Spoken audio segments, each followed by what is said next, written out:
Հայաստանի ԵՏՄ-ից դուրս գալու հարցը պետք է բավականին արագ լուծվի, այն հրատապ է հայտարարել է Ռուսաստանի արտգործնախարարը Կազանում ՀԱՊԿ-ի արտաքին գործերի նախարարների խորհրդի նիստից հետո։ Սերգեյ Լավրովի ձևակերպմամբ Հայաստանն արդեն ԵՄ-ին միանալու օրենք է ընդունել։ Ուստի ըստ ռուսական կողմի ԵՏՄ-ին անդամակցությունը շարունակելու ցանկության մասին Երևանի հայտարարությունները հակասական են թվում։ Լավրովը մտահոգություն է հայտնել, որ Հայաստանը կրկին չի մասնակցել ՀԱՊԿ միջոցառումներին, չնայած պաշտոնապես կառույցի լիիրավ անդամ է։ ՀԱՊԿ երկրները համաձայնել են քննարկել անդամի հնարավոր հեռացման մասին կանոնադրության հոդվածը Հայաստանի կողմից 2 տարի իր անդամավճարները չվճարելու պատճառով, մանրամասնել է Ռուսաստանի արտգործնախարարը։ Լավրովը հավելել է, Հայաստանը, որը պաշտոնապես ՀԱՊԿ անդամ է, ակտիվորեն ընդլայնում է գործակցությունը ՆԱՏՕ-ի երկրների հետ, տարբեր զորավարժություններ է անցկացնում եւ ռազմատեխնիկա է ձեռք բերում։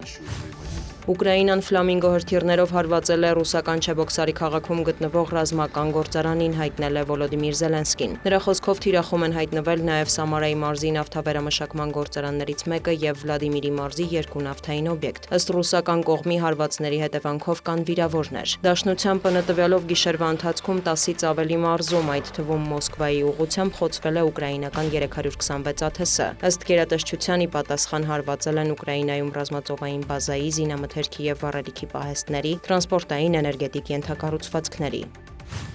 Էստոնիայում հանդիպել են Ուկրաինայի, Սկանդինավյան եւ Բալթյան երկրների ղեկավարները։ Գագաթնաժողովի շրջանակում Վոլոդիմիր Զելենսկին հայտարարել է, որ Եվրոպան պետք է լինի Ուկրաինայի հետ կապված խաղաղության ցանկացած բանակցության մաս եւ չի կարող պարզապես միջնորդի դեր խաղալ։ Նրա խոսքով Մեծ Բրիտանիան, Ֆրանսիան եւ Գերմանիան լավագույն տարբերակն են եւ կարող են ներկայացնել Եվրոպան հնարավոր բանակցություններում։ Զելենսկին նաեւ տեղեկացրել է, որ Ուկրաինան անօդաչու թռչող սարքերի մատակարարման վերաբերյալ համաձայնագիր է ստորագրել Լատվիայի հետ։ Այն նաեւ հնարավորություն կտա Ռիգային զարգացնել երկրի տեխնոլոգիական գիտելիքները եւ համատեղ արտադրության կարողությունները։ Վոլոդիմիր Զելենսկին հավելել է, որ Էստոնիայում հանդիպումների ընթացքում քննարկել են Ուկրաինայի օդային պաշտպանության ոլորտի կարիքները եւ հակառուսական պատժամիջոցներն ուժեղացնելու հարցը։